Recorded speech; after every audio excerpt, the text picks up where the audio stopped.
उसमें उन्होंने बात कही होगी। देखिए, मैं ये मानता हूँ कि उन लोगों ने अपनी बात कहनी थी, वो कही, एक प्रोटेस्ट हुआ, हमारे जैसे साथी भी किसानों के साथ थे, पूरे देश ने उनका समर्थन किया, पूरी दुनिया से उनको समर्थन मिला।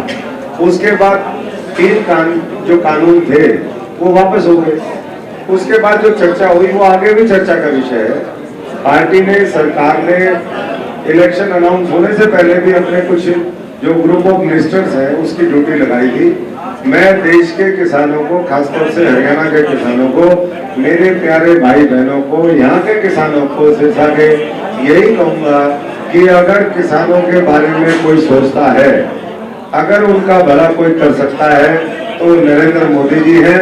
आज लोकतंत्र के इस महान पर्व में वो उनका साथ दे, उनकी समस्याओं का अगर कोई बात बची है, वैसे तो किसान सम्मान निधि, हमारा मुआवजा, फसल बीमा योजना, 4.5 से 5 हजार करोड़ रुपए इस संसदीय क्षेत्र में केवल देने का काम किया है, जो मुझे नहीं लगता कि किसी सरकार ने दिया है। जब 5 से लेकर के और 14 तक प्रदेश में सरकार थी, उसने क्या किया था? उसने सिर्फ 1600 करोड़ रुपए बिजली के बिल माफ किए थे, वो भी पूरे हरियाणा के। अगर पूरे हरियाणा की राशि जोड़ोगे तो कई है।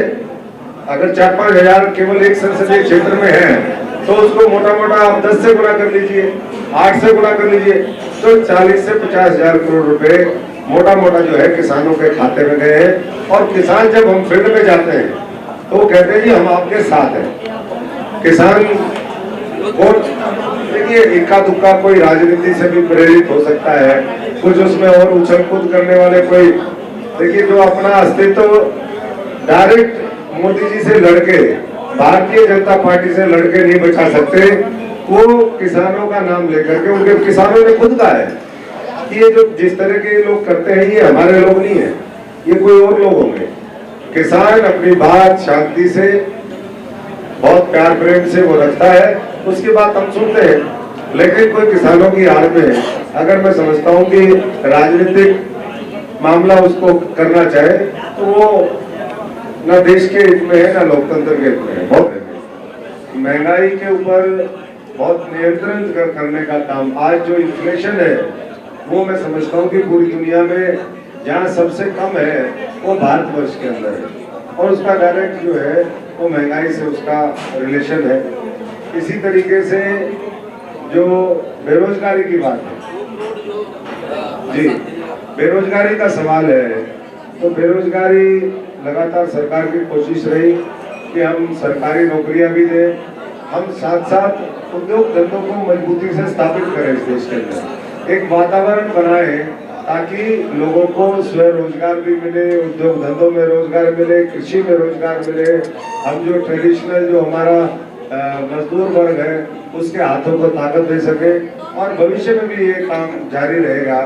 हमारी एक और, आप सब जानते हैं, देश के अलग अलग राज्यों के अंदर बड़े पैमाने पर पेपर लीक होते थे। राजस्थान के अंदर तो कमाल ही हो रखा था पिछले 5 साल में। पूरे देश के अंदर अलग अलग बहुत बड़े बड़े गिरोह चलते थे जो युवाओं के साथ ठगी करते थे, उनके भविष्य के साथ खिलवाड़ करते थे। उसके ऊपर वर्तमान सरकार ने आखिरी दिनों के अंदर कानून बनाया, उसको लागू करने से नौजवानों को रोजगार सही समय पर मिलेगा और बार बार ये जो पेपर लीक का मामला है ये रुकेगा।